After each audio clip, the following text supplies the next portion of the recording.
energy of Quan Yin.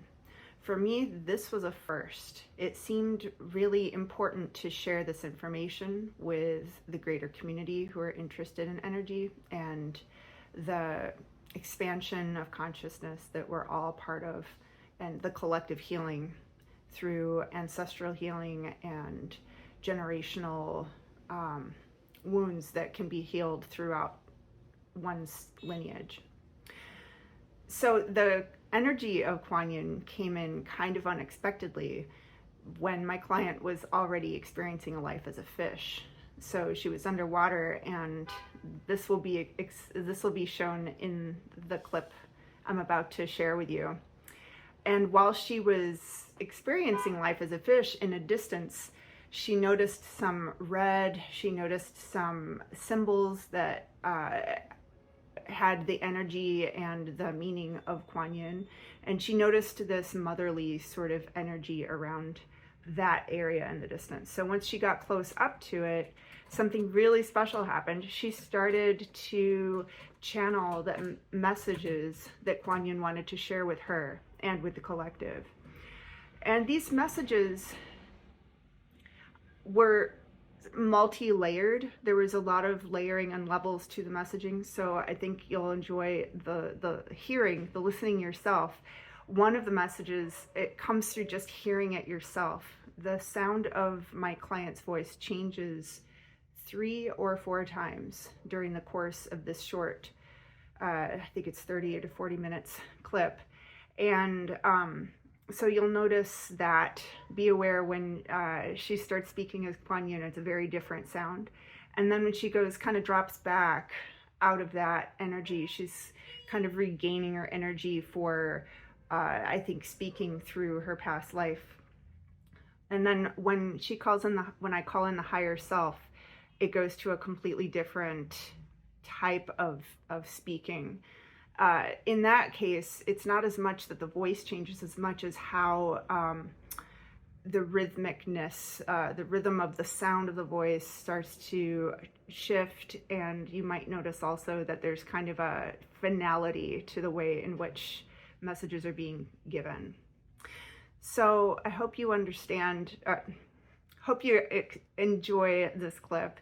And I think really just the experience of having a session being so different each time. I have been trained to go with the flow with my sessions in my clients' experiences so that I can follow where they're going and be the most supportive possible.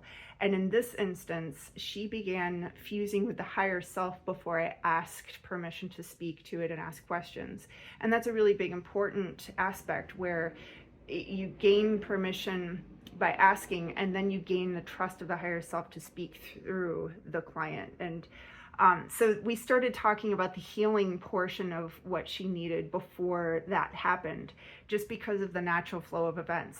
And you'll notice that there's a moment where she needs to recalibrate to how did she put it? I think reconnecting or reestablishing a connection, or raising the energy to create a better connection. And that was the moment that I had to ask permission to speak to the higher self. And the second I did that, it seemed to go a lot more smoothly. So you'll notice that. And I also took out the name of my client. So you'll notice a little blip, and that's all it is. It's just a few seconds. I think maybe 3 or 4 seconds were taken out. Otherwise, this is bookended with like somewhere in the middle of the first few minutes of going under as a fish to the point where we're getting into more detailed explanation of the healing.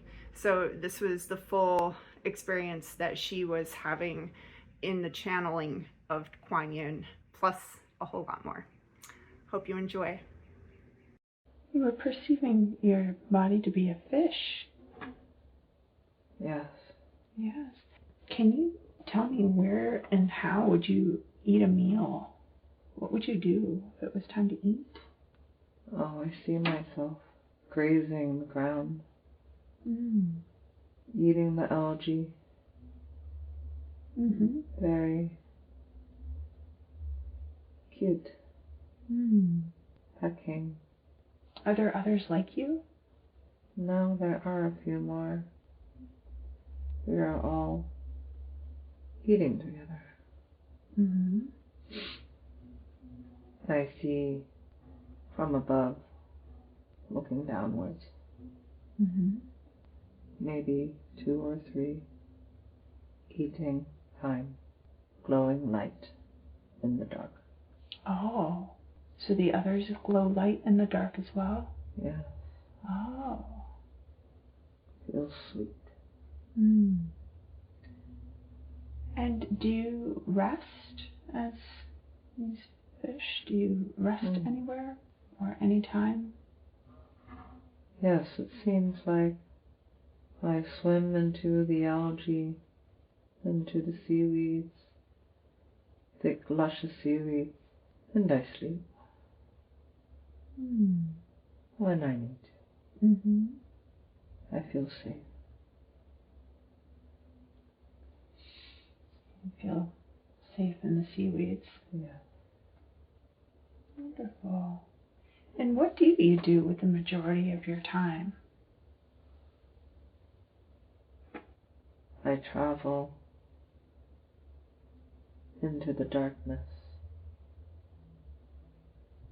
with my light to see what there is there.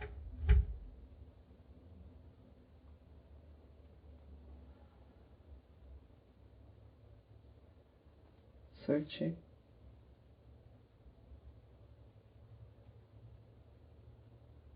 I know not what I search for, but I search. Mm-hmm. I am curious.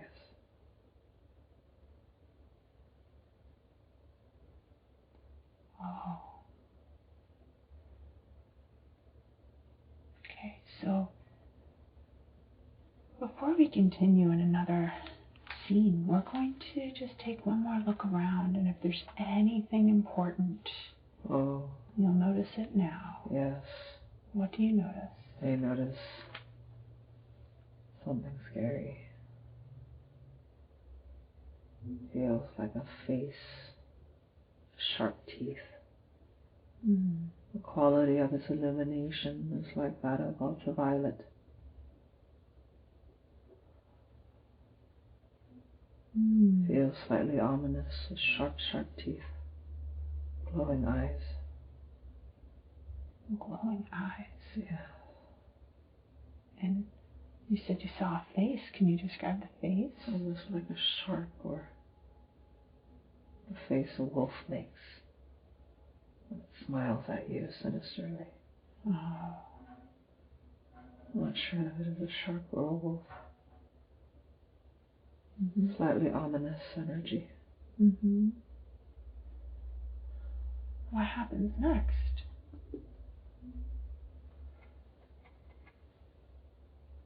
We are at a standstill. We're at a standstill? Yeah.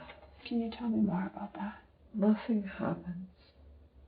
It is just there, smiling. Let's see. Okay. But it is almost like it is frozen. Oh. It's not animated. Mm-hmm. A small, slithery tongue peeks in and out between its teeth. Mm. Like a snake. Mm-hmm. Forked. Mm. In and out, in and out.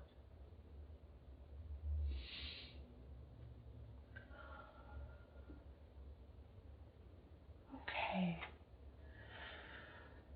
So let's leave that scene.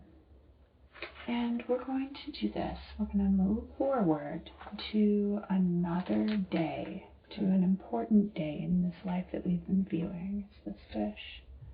So we're drifting and floating, and now we're there. We're at an important day when something is happening. What's happening? Swimming. It's bright around me. Feels like a shallow cove. I can see the reflection of the water, ripples upon the floor, come to what looks like a being. I'm not sure what it is, but it's glowing bright, white, iridescence. I can't quite make it out right now if it's crustacean or something else. Is it an oyster? Not sure. There's an energy of the pearl that draws me in. Can you tell me about that energy of the pearl? Sparkling. Feels like magic. It's inviting me towards it. And what do you do? I go to it, and I go into it. You go into the Pearl. Oh. You go into the pearl. What's that like? I am now in a space that looks like some sort of vortex. It's almost like that reflection that was on the bottom of the sea floor is all around me. White, moving, rippling. Something is dropping from a bright white light in the distance. Not sure. Looks red. It's dropping? Yes. Can you tell me more about that? It's almost like there is a source of light. White, rippling light in the distance. And something red falls from it. Can't tell. It looks maybe like a rose. I'm not sure. Rose-like redness. But I am not close to it, so I'm only guessing. I can't seem to get closer. It remains at the distance. And you said earlier that you were surrounded in that sort of rippling with the vortex within the pearl. How's that look now? Similar still. Very much rippling. But it feels more expansive than it did before. I was just going to ask, what kind of space does it feel like you're taking? Feels transcendental. Not sure. I'm not with anybody. I'm alone. You're alone? Yes. What's that like? Slightly saddening. I wish to share the experience with some others. Oh. I don't know where I am. Oh. But it feels motherly. Feels motherly. I think I see Quan Yin. Tell me more. There's a very faint imprint. But I feel her energy. She's coming in and out of my vision. Very light imprint. I can't see her necessarily. So physically. But I feel like this is her space. Perhaps a space of healing. Oh. Does she have a message for you? I feel like there's a lot of energy in the left side of my face and my brain. A lot of sensation and tingling.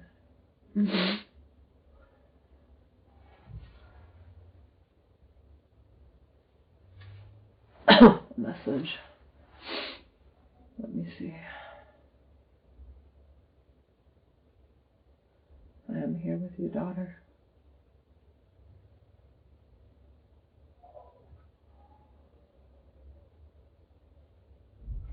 I see her smiling face. And she says, I am here with you, daughter. She has a garden of roses around her. Mm-hmm. What color are the roses? They're kind of a reddish pink. Oh.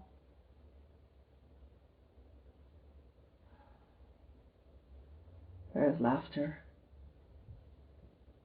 Mm-hmm. lightheartedness.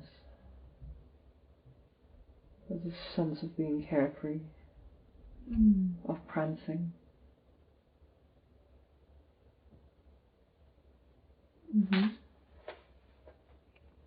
She dances, moving her hands in circular formation.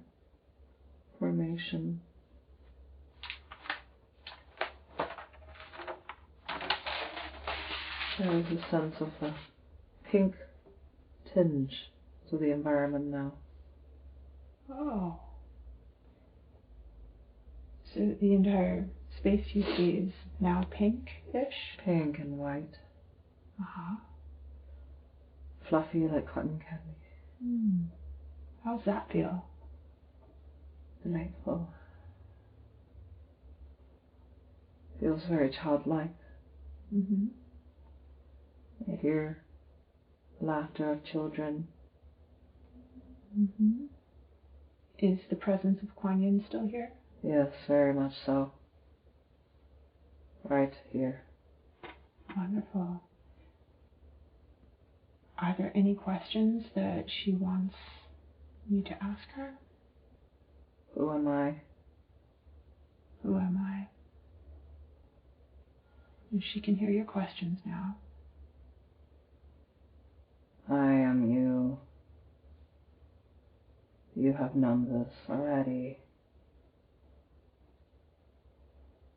I am your true self. Carry this in your heart, moving ahead. I am with you, and you are with me. We are one. Trust this. Have no fear. I am affirming this now.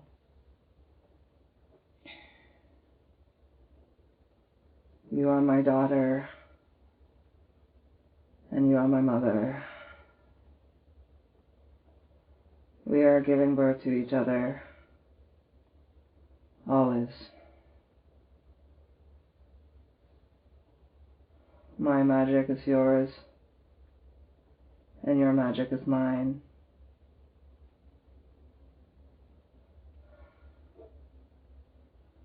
Feel this true in your heart.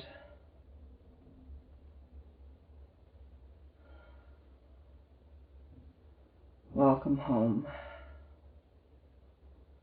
oh dear one. We have much to do here, and we will do it together as one.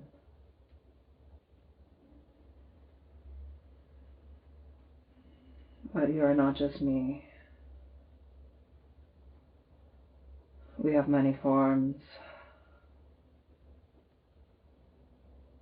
The forms will reveal themselves when they are needed. We have been Kali and Mary, Saraswati and Lakshmi, Durga, Tara, Morgana, and many, many, many forms. We are the Divine Mother. Know this now to be true. Speaking to you directly. Trust. Trust. Trust. All forms are available to you when you need them, when the time is right. Working through you in this reality. We chose to come here for this reason. The light in the darkness. That is our light.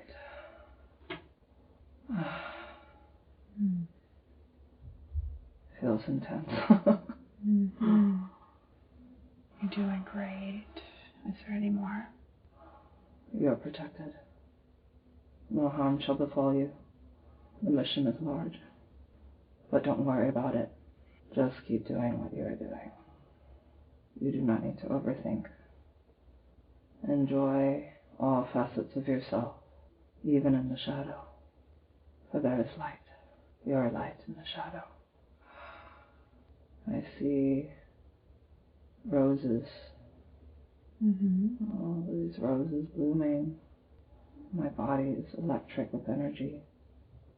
It's almost like so intense, like I'm sinking deep, deep, deep. I wouldn't be able to move. That's okay. You're in the safest place to experience this sort of electric energy. Yeah. You don't have to move. Just experience. What's the next thing that happens? What's the next thing you notice?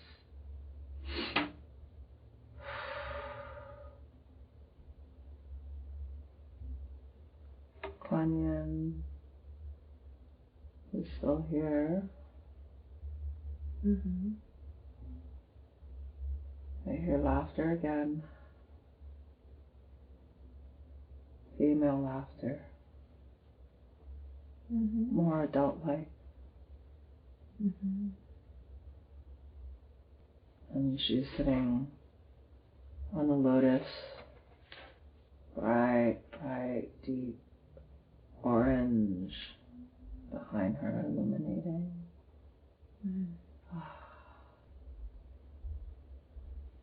We are healing the mother's will. You have been reading about this.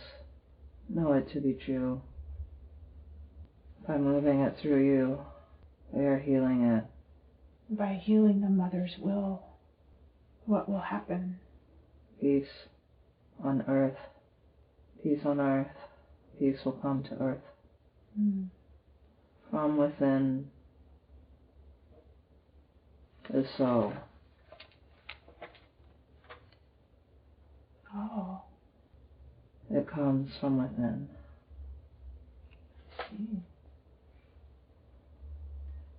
The reflection can only come from within out. This is how it works. How long will the healing take? Healing the mother's will? As long as it needs. Sooner than you think. Oh. Right. And what caused the mother's will to need healing? What caused that? The rejection of the father. Oh. When was the very first time she experienced this? At the beginning. At the beginning. At the beginning? And what emotion was felt at the beginning when the father rejected her? Fear. Fear was felt. Where did that fear get stored in the body? In the jaw. And what was the purpose for that experience? What was she hoping to learn from that? Transmutation. Can you tell me more about that? The ability to move through. The ability to take something and move it through. So there was an experience that she needed to have where the jaw was holding fear from being rejected by the father, and it catalyzed transmutation. Yes. What was the purpose of the transmutation?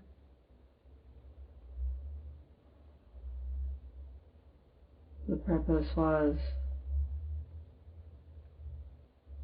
1 second. We require stronger connection. Oh, that's okay. The physical mind is stepping in. And is it okay if I ask some questions? Yes. Thank you so much. So she was just connected with Quan Yin, and we found that she's healing the mother's will. She said, know it to be true, and she said there will be peace on earth when it's healed. Yes. And it comes from within the soul. So I wanted to know what was causing something to be healed, and she said rejection of the father. It started at the beginning. She felt fear, and it got stored in the jaw. And in the womb. And in the womb? Yes. Well, we know that the higher self always shows us, sometimes shows us lessons in the physical so we can understand it better. What was the purpose for her to experience these things in the jaw and the womb? Why did she need to experience that fear? This was chosen. It was chosen. Yes. Why?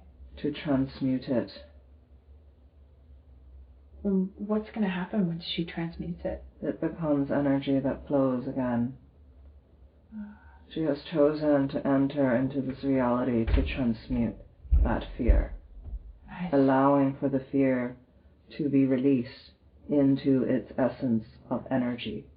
Right now, the energy is stagnated as fear, solidified as fear. It is not moving. We need to move the fear.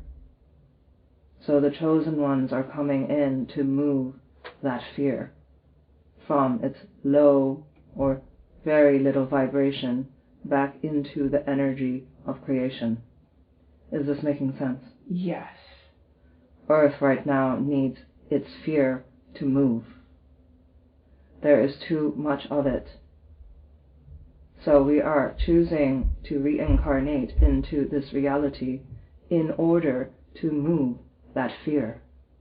I see. And we do it by taking on individual responsibility through the bloodline that has remained through generations. That fear is then moved by the chosen ones. I see. It is a difficult journey, but the souls have willingly chosen to take on this responsibility so that Earth may reincarnate into her new self. Fearless. That does sound like a huge responsibility. There are many who have chosen to take on this responsibility, and they are doing it together, each in their own way. Do you have a sense for how many souls are doing this now? At least 100,000. At minimum. And is that how many it takes to move the fear? It does not take as many as there are living on this earth, because the transmutation is exponential. Oh. So would 100,000 be enough then? More than enough? It might. Okay. Depending on the individual soul's responsibility to their mission. Oh. Those souls need to keep to their mission in order to move the fear. Yes, but they have free will. Yes, yes. So they can choose to undergo the covenant. Tell me about what that involves, to undergo the covenant. These souls have to find their way back to their mission. And once it becomes clear to them, there is no other path but that path of transmutation. And they will lead others to learn from them what that looks like. That is the path of the rose. The path of the divine motherhood, divine sisterhood. These are mostly born in the form of women or trans women who are deeply connected to the rose. I see. Why are they incarnating into bodies like women and trans women? Because that is the necessary vessel for the feminine energy to move the fear. See. The male is not able to move the fear like the feminine. Mm-hmm. In fact, they are causing more of it currently. Mm-hmm.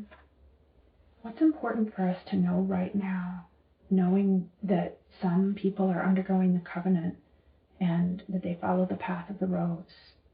That all is happening as it should be. Consciousness is evolving and learning as it undertakes its own journey. Nothing is set in stone. What was at the beginning is not what is now, and will not be what is in the future. Nothing is set in stone. Time shifts. Mm-hmm. Right. And what of these bloodlines that you needed to come into certain bloodlines? They are the bloodline of royalty. Can you tell me more about that? Royalty in the sense not of the kind that steals it. Yeah.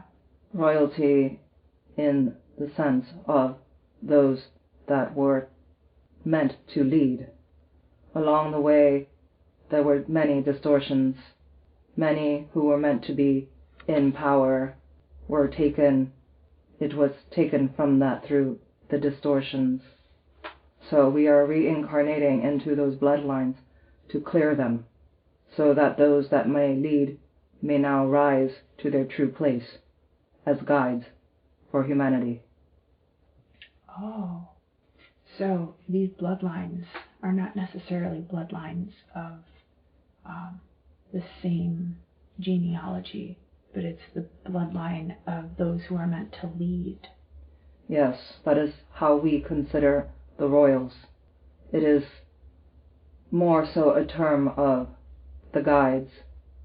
It's a term of the The guides. Does that mean it means just guides, or does that mean something different? They are meant to be guiding. I see. They are to guide. It is not a hierarchical structure. Mm-hmm. As we move into the feminine, it is circular. But you do need guides to maintain the form. I see. Those that encompass a vision of unity and can execute that vision. Mm-hmm.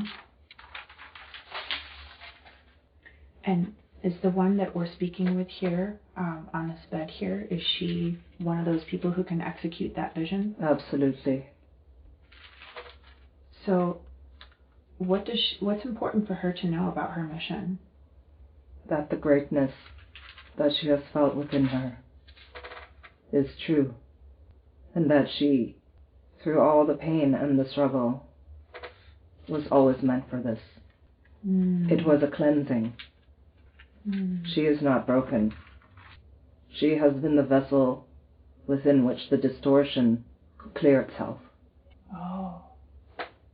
Well, she was curious if she had any more spirit or other type of attachments to clear. Not necessary at this point. Okay. And she was curious a little bit about what about the path of the rose? Is there any more that she needs to know about it? It will unfold in its own time. We have given significant information about it here. Yes. All divine women she will meet along the way, part of this sisterhood, will reveal themselves.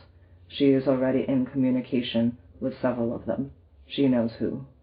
Okay. And the person that is coming into her life, as mentioned by Joe? That is Cassia, indeed. Okay. She will learn a form of communication from her. Okay. So she'll learn a form of communication. She already knows this innately. This was just confirmation. I see. Is there any wound healing that she needs to have done today? There are 2 wounds. Mm-hmm. We will clear them. Oh, okay. And what was causing those? They were from the procedures. Okay. She was wondering. And where does this originate? What needs to be cleared? Does it originate in this lifetime or before? We are strengthening the connection. The physical mind wants to jump in. They were from previous lifetimes, needing to be recycled. Very tragic endings. I see. Other powerful beings in the feminine as well. What emotions did she feel at these tragic times? Are we speaking in terms of the procedures? At the time this very first thing happened, when you say she had past life experiences, needing recycling to Understood. clear. What was the emotion felt the very first time? Extreme fear. Extreme fear. Where did that extreme fear get stored or stuffed in the body? It is coming through in the right knee at the moment. The fear was because death was impending. Yes. And why did she need to experience that? What was she hoping to learn? It was one of those moments that was meant to catalyze extreme fear into a transmutated state. The soul chose to undergo that intensely in order to expedite the experience of that transmutation. It was then stored to be carried into this vessel for a gentler release. Okay. It sounds like the majority of the experience of fear happened in the prior life then. It did. That's and helpful. We are thankful for that being. Does this benefit her any more to hold this womb injury? Now that we are bringing it into the light, it can be released. Good. So she's learned now all she needed to understand? Yes, through this dialogue. Good. Can you heal and release this now? Yes. Thank you. And how are you doing that? We are sending the rose, the energy of the rose, into the womb. Is she sensing or feeling anything as you do this?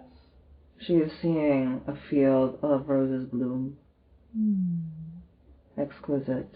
And what will she notice at the conclusion of our session today? It was not a wound that was perceived in the physical. It was a wound that was impeding the magnetism. Her magnetism. I see. What does that mean for her magnetism after the session today, then? She will be in a position to bring in the divine male counterpart. I see. So this magnetism has to do with finding the right partner. Yes. She was curious about that. This is the last threshold. I think she'll be happy to know that. It is time. Is the healing finished? Is the womb healed? Now it is so. Okay. The healing is complete? Yes. And it won't come back to bother her? No. Wonderful. All of those frequencies have been transmuted by the rose. Thank you. And she wants to know when she's going to be meeting her divine right partner. Soon. How will she know when she meets them? The lion. What does she need to know about the lion? She will see the lion. Okay. Thank you. Thank you. And she wants to know who is her higher self. It is all of us. And who are you all? I'm so curious. Divine Mother. Everyone you mentioned earlier? We are all aspects of the same thing. We were the second creation. And so her higher self is comprised of all of you. Yes. We transmute just like the energy. When an aspect is required to come in, to guide, the transmutation occurs. There is fluidity in the expression. She has at parts been Kali, and right now is Quan Yin. When we are needed to transmute into our aspects, we do so according to the needs. Well, thank you for explaining that. She wondered if you came as an avatar or personified. That is what she is. Oh? She is the personification of the divine feminine in this reality. Again, we have mentioned there are not just one, but many. Mm-hmm. Why did she choose her family for this life? The family lineage on both sides comprises of strong energies within the realms of creation magic. The bloodline runs deep on both sides, both within the Western and the Eastern. So tell me more about that. The creation magic from the Western and the Eastern. Yes, we speak of those who have come close in contact with the primordial essence of creation, be it through their various practices. Mm-hmm. These were people who, through the ages, were guides in themselves for those around them. They knew that they were connected to the worlds unseen, to us and other beings of other dimensional planes. They knew that there was always more than met the eye, and they worked with that energy. They were conduits for the creation magic to occur here on Earth. This person contains the bloodline of both parts, from the East and the West, Mm-hmm. and hence can rinse the bloodline of its distortions and unite them. Are the distortions the same on both sides, or are there differences? Variances of distortion. Mm-hmm. What could you tell us about that? What's important to know about the differences in those creation magic distortions? The people and beings have forgotten their true form. Mm. They are bound by the limitations of their minds. That is not what is in natural order. Mm. Over time, they forgot who they were. Mm-hmm. Active components of creation, and became slave to the limitations. This is a remembrance. So we are clearing the bloodlines on both sides. Okay. And I guess I'm curious how long it takes to clear the bloodlines on both sides. It is being done as we speak. Oh, will it be done by the end of this session? It will not be fully complete, but it will be on its way. Mm-hmm. A lot of the work has been done through the lifetime. Oh, good. And is there anything she's going to notice once the healing is complete on both sides of the blood? The flow of the energy will be distinct. There will be deeper connection to the ancestral plane. They will reveal themselves in many ways. Oh. So does the ancestral plane need clearing in order to be available for connection? Certain ancestors require clearing. And how will that be helpful once it's clear enough for those certain ancestors to be able to make a connection? Helpful to whom? That's a good question. That's a very well posed question. I'm assuming this is going to help somebody, otherwise it wouldn't be done. Who's going to be helped by this clearing of the bloodlines? The ancestors themselves will be helped in spirit. Their confusion will be cleared and they will be able to see themselves clearly. Oh. Those that are in desire to help the earthly plane will step forward themselves to lend their energy and wisdom and their higher sight to the vessel.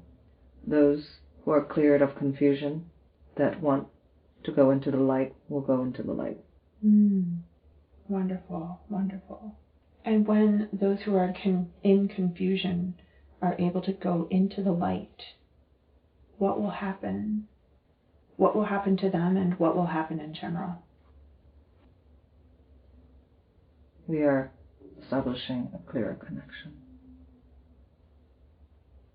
What happens to them is that they are given a choice.